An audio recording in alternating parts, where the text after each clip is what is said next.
All right, welcome back to My Mom's Basement, ladies and gentlemen. I am here with the legendary Jerry Lynn.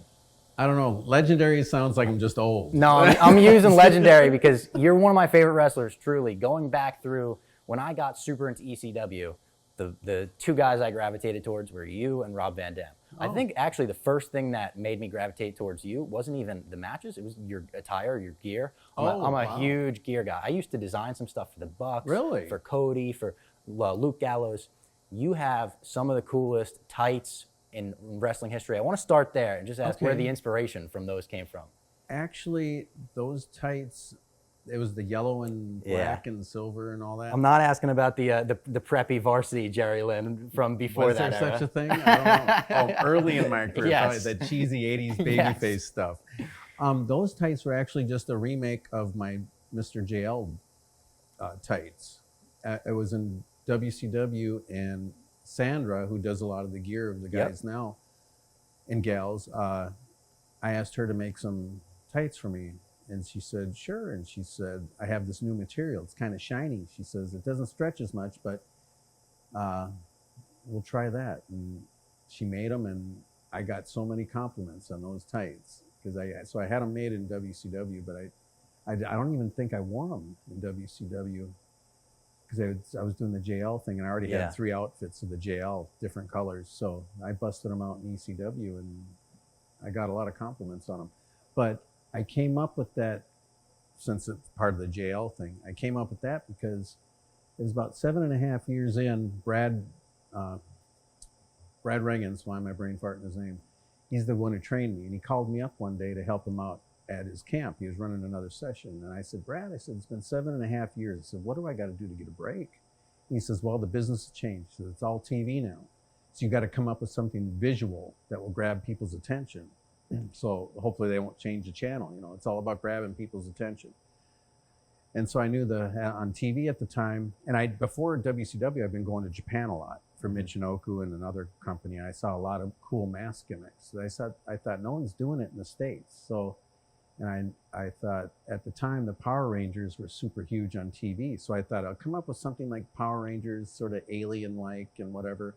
And I was working in a screen printing shop at the time. And I was friends with one of the guys in the art department. And I asked him if he'd help me design this outfit. And he came up with the design, and that's how those tights came about. That's amazing. I mean, I didn't even know that Sandra was like the person that made them. She's, I would say, maybe the most prolific gear designer that has ever been in wrestling at this point. She's been in the business for so long. Yeah, and she didn't actually make the first JL outfit, but she made those the shiny ones. The shiny ones, yes. Let's talk about AEW. We've got a huge pay-per-view this weekend, AEW Revolution. I want to ask where this whole journey with AEW and you began. When did you get the call to come in as a coach for AEW? Well, for me, it was, I think, mainly because the Bucks. Because I've met them a few times on the indies, on different shows and stuff, and I got to wrestle them once, only once. I wish it could have been more, for Chikara, the King of Trios tournament. Who were you with on that one? I was with, it was me, Tommy Dreamer, and I think it was, like a Team ECW? I think maybe Team ECW. Maybe it's Too Cold Scorpio, I'm thinking, against, well, the first night it was Team WWF, and it was 1, 2, 3 Kid. Oh, yeah. I remember that when he came back and had the 1, 2, 3 Kid singlet on. And Aldo Montoya. It's tremendous. You had some fantastic matches with X-Pac as well. I mean, the chemistry between you guys was perfect. That was when he first came to Minneapolis, because he went through Malenko's school in Tampa. And his grandparents were living up in Minnesota. So he came up there, and we clicked, we hit it off right away. So we would we'd get together every day and watch whatever videotapes we could find of anything, whether it be Mexico, Japan, England, whatever. And we liked it all, so we kind of incorporated it all into our matches, and we just clicked right off the bat, and those are such fun had a ones. good Like everyone always brings feud. up the RVD feud, I'm sure, but that feud is also just tremendous. I talked, gosh, it's been too long, probably a year or two ago, I did his podcast. And I told him, I said, even early in our career, when we still really didn't know what we were doing, I told him, I said, that was some of my favorite work, because we got together every day, just about. We were best friends. And every time we wrestled, we had everyone thinking we hated each other's guts. And I thought we did our job. Yeah. So the Bucks call you, come in for sorry. AEW, and they offer you the coaching position right away, or do they say, are you interested in this? It was weird because the very first pay-per-view, the All In, yep, before it was AEW, and I thought about it, even though I've worked for all the big leagues weren't very long. It was like a year each one, whatever. So most of my career was still on the indies. And even when I worked for Ring of Honor and TNA, I still could do indie shots. Yeah. So most of my career was on the indies. And so when I saw what they were doing, I called up the Bucks and I said, I really admire what you guys are doing. I said, most of my career's been on the indies and I'd just love to be a part of it. Could you use me as a special guest referee? And they said, sure. And so that night after the show, they were kind of telling me a little bit, not just very vaguely about some AEW. They had some just ideas. Saying we might, there might be a big investor who wants to start up a new company, and I couldn't tell you how many times over the years I've heard that story. Yeah, I'm sure. So I just put it on the back burner. They didn't give me any details, but so when I can't remember what came first. Was it the announcement of the company or All In? All Out. They did Double or Nothing, right? And then I think they did maybe All Out after that, or was it? They did All In, All Out, and Double or Nothing. Okay, maybe it was the order of those three. Yeah, maybe mixed up in my brain. It confuses me. Yeah. But so on the next pay-per-view, I called him up again. And I said, yeah, I was just wondering. I said, I really don't want to get in the ring anymore. I said, would you be interested in using me behind the scenes as an agent or something? They said, sure. And it was Nick, and he says, have we sent you a contract? I go, no. I said, this is the first I've even heard of it. He says, all right, I'll email you a contract and you take a look at it and let us know. And that's how it all started. What's it been like so far for you? It's been amazing. You look like you're having fun. Every time I see you on Behind the Elite or when you're on AEW Dark, you always look like you're having a blast. I'm having, it is a blast. I mean, and when the Bucks, when they first talked to him about the contract and that stuff, they said, Tony really wants to change the way a wrestling company treats its employees. And it's been like night and day. Wow. I mean, this is the best company. And I'm not just saying it. I've had a lot of jobs outside of wrestling before I broke into wrestling and to support my wrestling habit early on. And I think the longest I was at a job, I was working for Mystic Lake Casino up in Minneapolis for 2.5 years. Otherwise, I couldn't find anything I really enjoyed doing. Yeah. And so my point is, this company is the best company I've ever worked for in the business and outside of the business. You're treated like a human being and not just a number, That's amazing. And yeah. I've seen so many talent from the company tweet praise for you and say that you're one of their favorite agents to work with. I'm sure you've seen it too. I mean, it's pretty frequent on Twitter. I just tell the guys, because I'll have a lot of them ask me, are you my agent tonight? And I go, no, but you got to ask for me. Then the company will know, that you enjoy working with me or something, Like, who were those people for you when you were getting into the business who you looked at and said, man, they helped me out a ton. They gave me some great advice. I'm aging myself. Baron Von Raschke, Sheik Adnan El Casey, Terry Taylor, Eddie Gilbert. And do you try to impart stuff that they taught you onto the younger talent in AEW now? Oh, that's how you pass it down. Yeah. Guys, and you never stop learning. I'm still learning. Yeah. And I've learned so much from Arn and Jake and Dean. And I was fortunate I got to wrestle Dean years ago in WCW and stuff, but I still learn a lot from him. You never stop learning because everyone looks at everything at a little different angle. And so you never stop. And so and I always tell, when I do seminars and stuff, I tell everyone, and even the guys I'm working with now, I tell them, everything I'm preaching to you, I'm 100% guilty of. But that's how I've learned. Yeah. And what does being a coach entail necessarily? For someone that doesn't know, AEW calls you guys coaches or agents. Well, what does that entail on a week-to-week basis for you? It's a lot. It entails a lot because you're not just coaching them on how to, I kind of like to kayfabe, so I don't want to say too much. Yeah. But, on how to do things right to take you from looking indie-rific to professional. Yeah. And also, you're assigned a segment on the show, so you're really a TV producer also. Yeah. And you got to make sure, especially when you have Is that something that was like different for you, producing on live television, or is that something just through being in the business you kind of picked up on the cues of?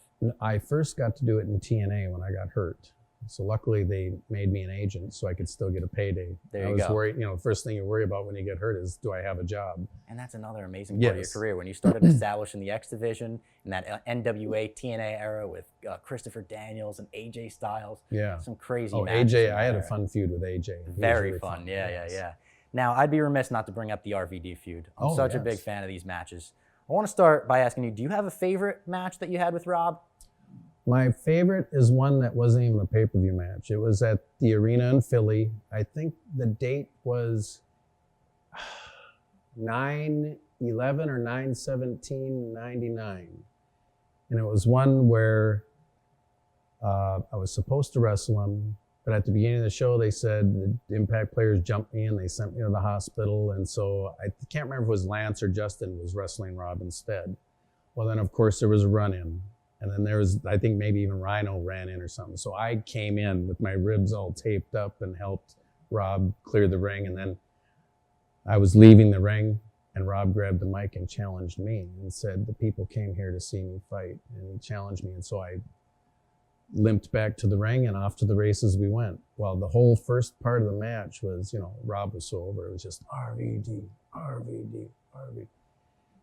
And there was a spot probably halfway through the match where, I was going to say at the beginning, right away, he jumped me and we ended up doing some spot where we ended up at the double clothesline and we're both down because he was already half beat up from the Impact players and stuff and I was already beat Taped up. Yeah. So halfway through, I was on the apron and he clotheslined me and I went through the table. And it wasn't like a table spot where all right, let's rearrange the furniture here and stuff. Yeah. It was just out of nowhere. You guys did a lot of that stuff. You running off the apron, jumping off a table into the crowd, into RVD. Sometimes the legs would collapse and I'd eat the rail, But so after the table spot, the refs came out and other people, they were picking me up and they were carrying me back. And halfway down the aisle, I just stopped and I pushed them all off me and I went back to the ring. And after that, it was Jerry. So it was like you flipped him. The crowd and flipped them. And from that first false finish going home, everyone was on their feet. And you can tell, I still get goosebumps thinking about it. I get goosebumps thinking about it, yeah. The whole crowd is on their feet. And after every kick out, you can see people with their hands on their heads and stuff. And it was so amazing. After one of them, Rob says to me, he says, effing awesome. I said, I lay there and I go, we got him. And that's my favorite match just because of how the crowd was. Yeah. How they were reacting on every kick out and stuff. It was just amazing, just electricity in the air. Did you guys face any criticism for those matches being quote unquote like spot fest? Because I watch them now and I look back and I go, you could place this match on an AEW Dynamite show today and it would seem like a modern match, but you hear some of the veterans of the business now saying, oh, we don't like the flippy style, we don't like the spot fest. Those matches sort of, I don't want to say introduced the spot fest, but were super influential to the current style of wrestling. Did you hear criticism from them back then or no? I don't think I did, but I never really, like, where would you hear the criticisms? Usually you hear them in the sheets, message boards and stuff like that. And now I never it's got online, on those. and back then you didn't even have online. And back then, there was no internet or anything. You didn't hear from like other older wrestlers though, being like, "Oh my God, you guys." No one really came and criticized us really.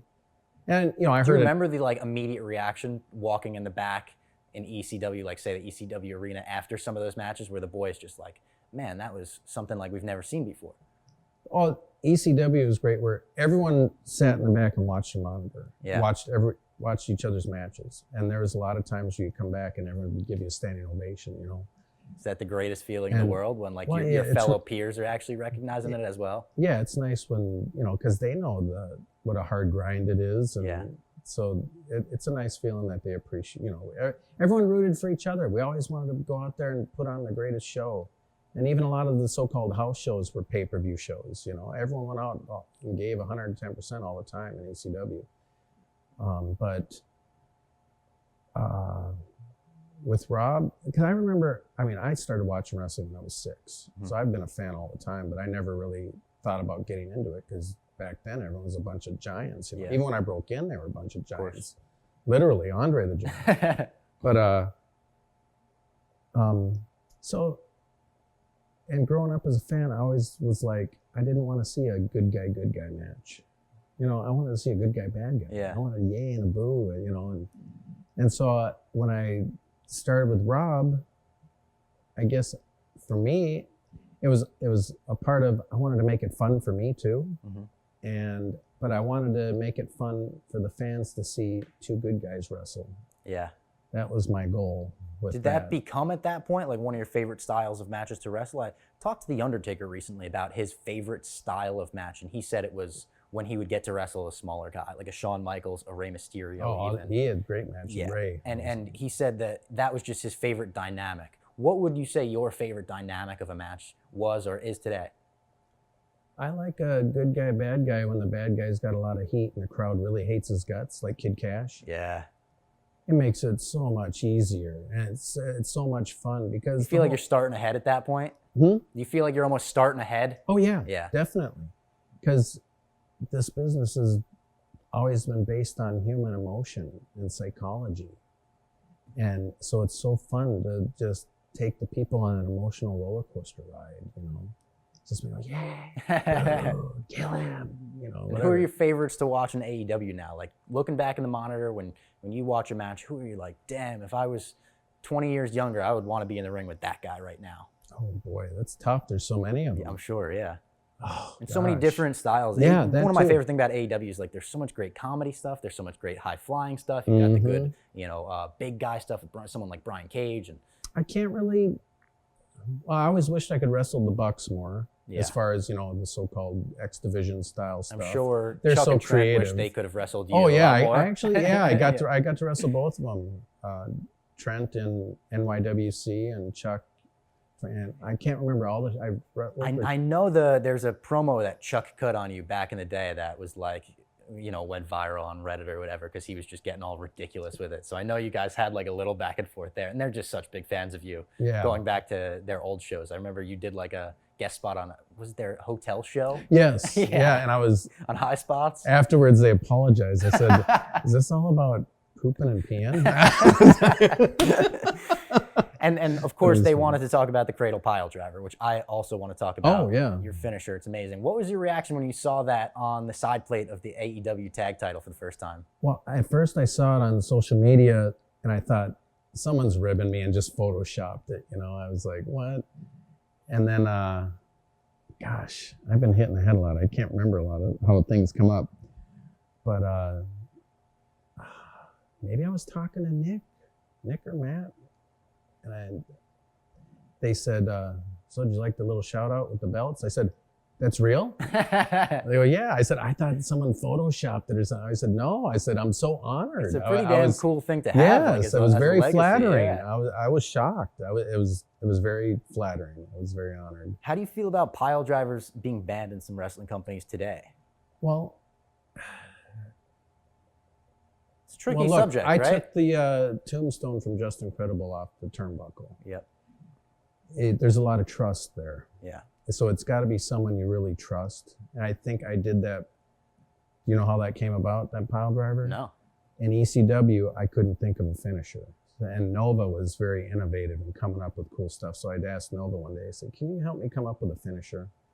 And he said, sure. And so the next week he says, you remember Dynamite Kid in Japan doing the cradle pile driver? I said, yeah. He says, why don't you try that? And that's how it all started. Did it stick immediately? Like you knew the first time you did it, like, oh, this is a great finish. Well, like you said, it's very dangerous. And with that true. one, when you get them up, when you let go, you got nothing except maybe bend your knees a little bit so the head doesn't slide down farther. Yeah. So I tell them a certain way to base on it so I can protect you. And I think after I started doing that in probably 99, and I did it till 2013, I think I only had like 4 mishaps. Wow. And so it's dangerous. Yeah. Anytime you're dumping someone on their head. Wrestling is, dangerous itself, I know. Yeah. That's why the tombstone or the ban of the pile driver stuff, it's touchy subject for a lot of wrestlers because it's like, I don't know. Was that But- more safe than something else? Another move? No, not really. I mean, you kind of increase the odds Yeah. of how dangerous it is, but we all forget how dangerous it is just getting in the ring. 'Cause if Yeah. you hit the ropes wrong, you can snap your knee out or your ankle. Or look at Rob did a baseball slide, hit the cable on the apron, and broke his ankle. There you go. So anything we do in there is dangerous. Yeah. I mean, when we take it for granted. So it's just certain moves will increase the danger percentage, you know. All right, final question for you. What are your biggest hopes for AEW in 2021? I hope AEW becomes so successful and it's around for the next 30, 40 years, because if it is, I will never retire. I love my job. It's not even a job. I beautiful, really enjoy it. I've told so many guys in the company that I'll never retire. That's amazing. All right, Jerry, this was a pleasure. Thank you so much Oh. for agreeing to do this. This is awesome talking My to you. pleasure. Thank you. Check out the podcast, My Mom's Basement, on iTunes right now.